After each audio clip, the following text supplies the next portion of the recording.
Nous avons un frère ici qui est juste de rentrer de la prison. Tu as été arrêté et déporté. Ça a été vraiment une mauvaise expérience. C'est ta femme qui t'a rapporté. Je ne sais pas ce que tu as fait de mal, mais Jésus t'aime toujours. Sans pour ta délivrance, Dieu t'aime.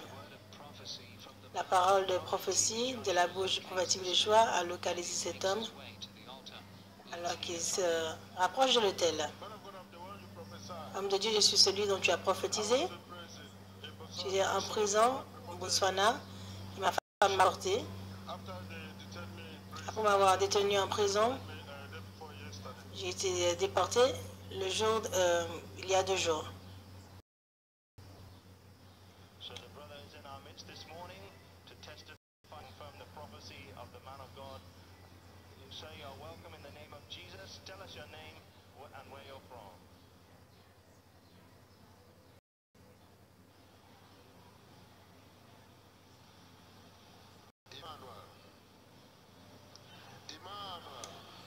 Dieu est avec nous.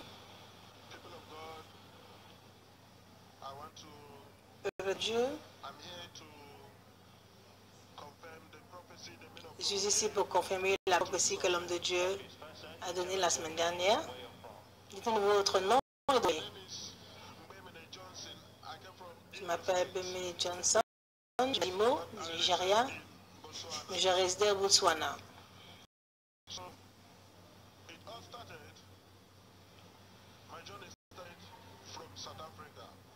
Tout a commencé de l'Afrique du Sud.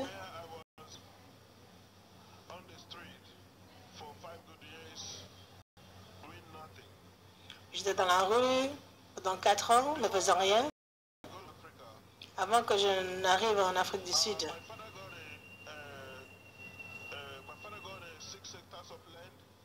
Mon père avait 6 hectares de terrain. Donc, lorsqu'il est mort, mes frères ont refusé de m'aider quand j'avais besoin de leur aide. Et je leur ai demandé, mais ils doivent me donner ma part de l'héritage afin que je puisse pouvoir voyager et aller en Afrique du Sud. Donc, j'ai vendu du terrain pour 800 000.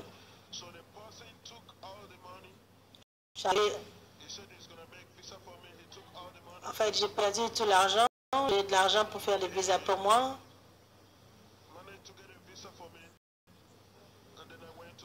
Donc, j'ai eu ce visa et je suis allé en Afrique du Sud. Il m'a dit, lorsque j'arrive en Afrique du Sud, je vais donner les dollars que j'ai dans ma poche à l'autre homme qui va me recevoir à l'aéroport. Donc, quand je suis arrivé en Afrique du Sud, le type est venu me recevoir, je lui ai donné l'argent. Il a promis d'arranger des papiers pour moi. Vous savez, en Afrique du Sud, quand vous arrivez, vous n'avez pas de papiers. Ils vont organiser un papier. Donc, l'homme a pris l'argent, il n'a rien fait. Des questions. Et à propos des papiers, aussi de l'argent que j'ai payé, il me disait toutes sortes d'histoires. Donc, c'est comme ça que j'ai commencé à vivre dans la rue. De là, dans la rue, il n'y a pas de nourriture. Il n'y a pas de vêtements, il n'y a rien du tout. Donc, j'étais là jusqu'à ce que je rencontre un des gars de mon village qui venait du Botswana et il m'a dit, mon frère, tu es en train de souffrir ici. Donc, avant de continuer, pour mettre les choses au clair avec les spectateurs, depuis combien de temps vous étiez dans la rue? J'étais dans la rue pendant 4 ans. Juste au coin de mon bâtiment. Dites-nous plus, afin que je puisse comprendre comment était la vie pour vous. Quelles sont les expériences terribles que vous avez vécues, comment la vie était en étant dans la rue. La vie était très terrible. J'étais un vêtement pour moi, pour me baigner, toucher les fleurs dans la rue, pour avoir de l'eau sur ma main, pour pouvoir laver mon visage. Pour moi, pour manger, quand je voyais quelqu'un manger, je devais joindre la personne, même s'il me demandait de venir manger. Même pour dormir, je dois me tenir debout comme ça, contre le mur dans la rue. Je pouvais me tenir debout comme cela et voir les gens passer. Quand les gens allaient dans leur rue, je cherchais un carton, quelque chose de dur pour mettre dans le coin de la rue, afin de dormir dessus. Avec d'autres personnes qui n'avaient pas de maison ou aucun lieu pour dormir. Donc, vous faisiez cela pendant 5 ans. Les gens qui ont pris mon argent ne viennent pas dans la rue. Quand ils savent que leur frère est là, ils passent de l'autre côté. J'ai rencontré d'autres Nigériens qui veulent pouvoir les aider juste pour nettoyer leur boutique ou faire quelque chose. Je donnais 10 rands, ce qui est après $1,50. Donc mon ami qui est venu du Botswana m'a dit, ta souffrance est trop ici, je vais t'emmener au Botswana. Nous avons tout arrangé. Donc il m'a dit, je vais te faire passer la frontière, tu vas monter des montagnes, des vallées, pour passer la frontière. Je dis, bon, c'est mieux, ce n'est pas pire que là où je suis, dormir dans la rue avec le froid, pas de veste pour me couvrir. Et je disais à Dieu, ne me laisse pas mourir ici. Parce que mes gens pensent que tout va bien pour moi en Afrique du Sud. Il n'y a pas de communication entre nous, personne ne m'appelait. Donc quand mon frère est venu pour m'emmener au Botswana, je l'ai suivi dans la forêt. Il me disait, je dois courir, je ne dois pas marcher. Dans la forêt, si tu marches, les soldats vont te shooter. Et même les animaux peuvent te rencontrer là. Donc on doit continuer à courir jusqu'à ce qu'on traverse la frontière pour entrer au Botswana. Donc quand je suis entré au Botswana, j'ai commencé à chercher une autre femme qui allait m'aider pour avoir des papiers. Afin de pouvoir comprendre, vous le dire que de l'Afrique du Sud au Botswana, vous êtes allé à pied. Oui, je traversais la frontière. Pour vous dire quelles sont les difficultés que vous avez rencontrées durant ce parcours.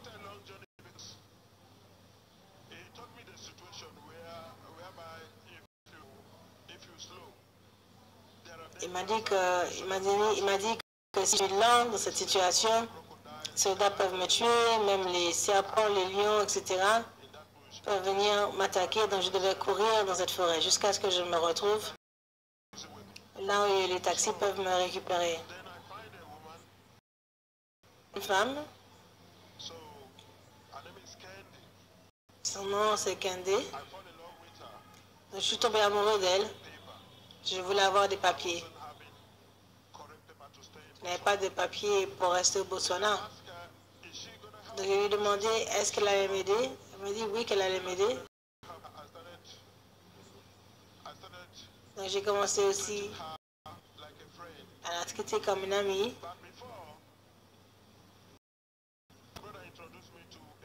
Mais avant cela, mon frère m'a aussi introduit à un garage où des frères nigériens vendent des voitures. Et dans ce garage, je les aide à laver les voitures, faire le marketing pour les voitures. Je peux vendre les voitures pour eux. En fait, c'est comme si au Botswana, j'ai commencé à regagner ma vie et avoir un peu d'argent. C'est pour cela que je cherchais une femme qui puisse m'aider. Donc j'ai trouvé cette femme.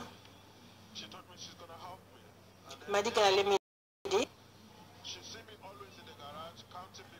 Et là, elle me voit dans le garage comptant de grosses sommes d'argent. Pour moi, c'était pour justement le propriétaire du garage. Donc un jour,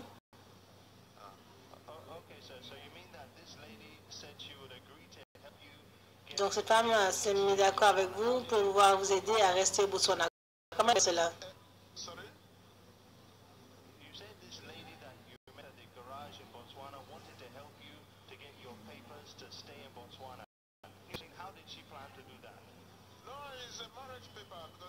En fait, c'est le mariage. Je voulais me marier avec elle. J'avais la volonté de me marier avec elle. Et j'ai planifié d'être pour elle comme un mari.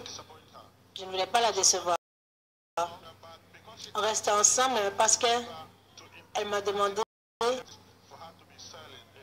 d'importer certaines choses au Nigeria pour elle.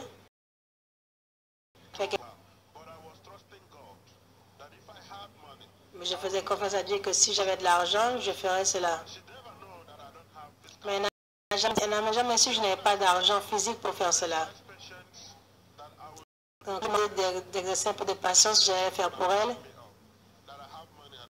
Elle m'a dit qu'elle va me renvoyer parce que j'ai de l'argent, je ne veux pas l'aider.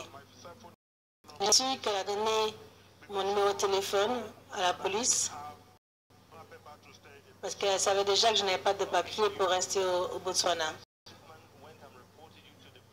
Donc, vous voulez dire que cette femme nous a rapporté à la police? Oui, elle a été me rapporter à la police. Donc, un lundi matin, j'étais là dans le garage. J'ai eu un appel téléphonique et l'homme me demandait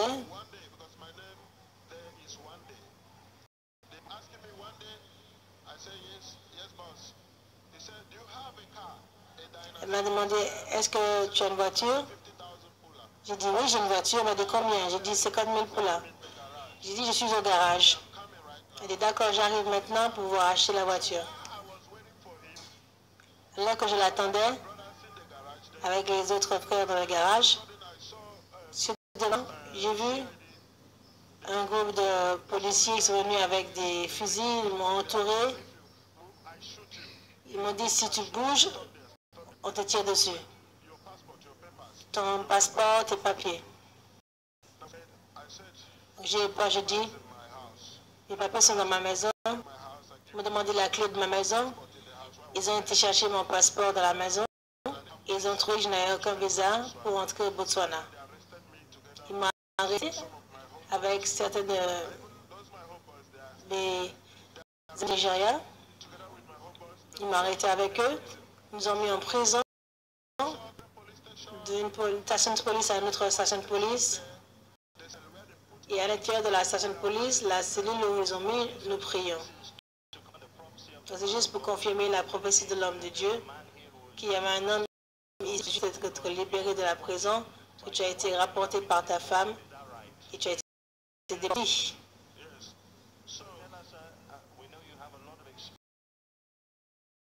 Ça va. Mais dites-moi comment vous avez été libéré de cette prison. Non pas seulement moi, même les autres là qu'ils ont arrêtés. Certains sont là pour des épaules, d'autres sont là pour des papiers. Ils ont tous pris. Nous étions dans la cellule, nous étions en train de prier. Le chef de la synagogue vient nous secourir ici. Viens nous secourir. Viens nous libérer. Et pitié de nous. Alors que nous prions, tu en es de prier, de crier avec une voix haute. Donc, le commandant de la police est sorti. Il a dit, donc, vous êtes les fils de Tibi Joshua? Oui, nous sommes du Nigeria. Nous n'avons rien fait.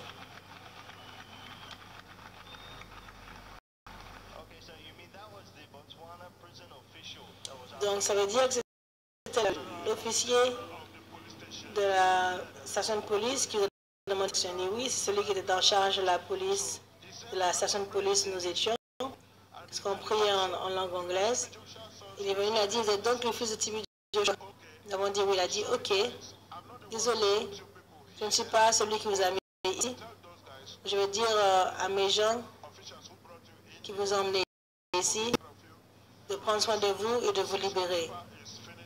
Donc, terminé. Je vais leur parler, vous libérer, vous ramener dans votre pays au lieu de vous garder dans la prison.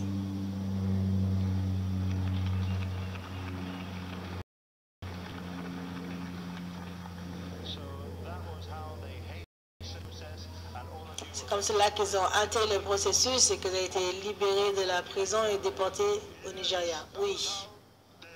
C'est comme cela que les officiers ont donné le mandat de nous libérer, même si les papiers sont terminés, pas supposé leur mettre en prison, libérer puissent rentrer dans le pays.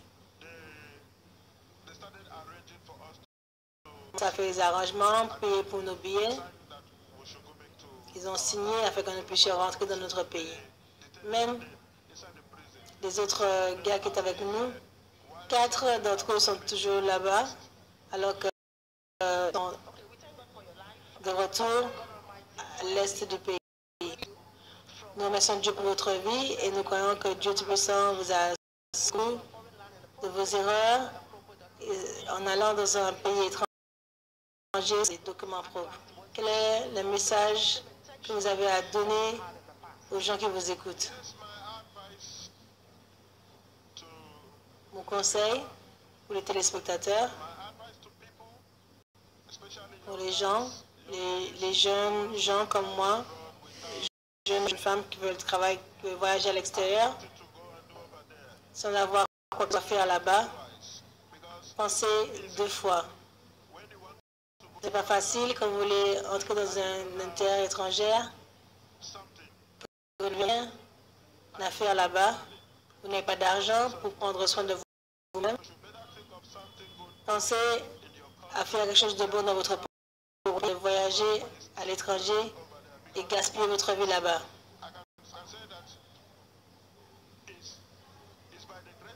Je peux dire que c'est la grâce de Dieu que je suis vivant pour être ici aujourd'hui. Je vais plus mourir là-bas.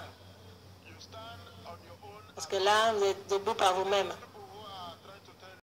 Les gens qui essaient de vous dire venez dans ce pays, ils sont juste intéressés par votre argent.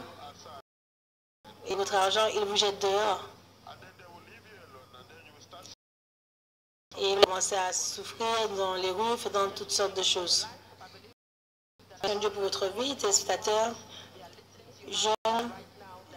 Nous croyons que vous écoutez les conseils de cet homme, de faire attention, d'être prudent sur les décisions à prendre. Parce que comme lui-même l'a dit, il a vendu la propriété de son père, utilisant cet argent pour voyager. Et maintenant, il est en train de conseiller qu'il y a beaucoup d'autres choses que vous pouvez faire dans votre propre pays. Et remercie Dieu qu'il soit vivant aujourd'hui. Nous bénissons Dieu qu'il est gardé vivant pour dire cette histoire aujourd'hui. Et nous prions que Dieu continue de vous garder, de vous conduire dans les bonnes voies, dans le nom de Jésus-Christ. Et durant votre confession, vous avez aussi dit que quand vous êtes trouvé dans cette prison,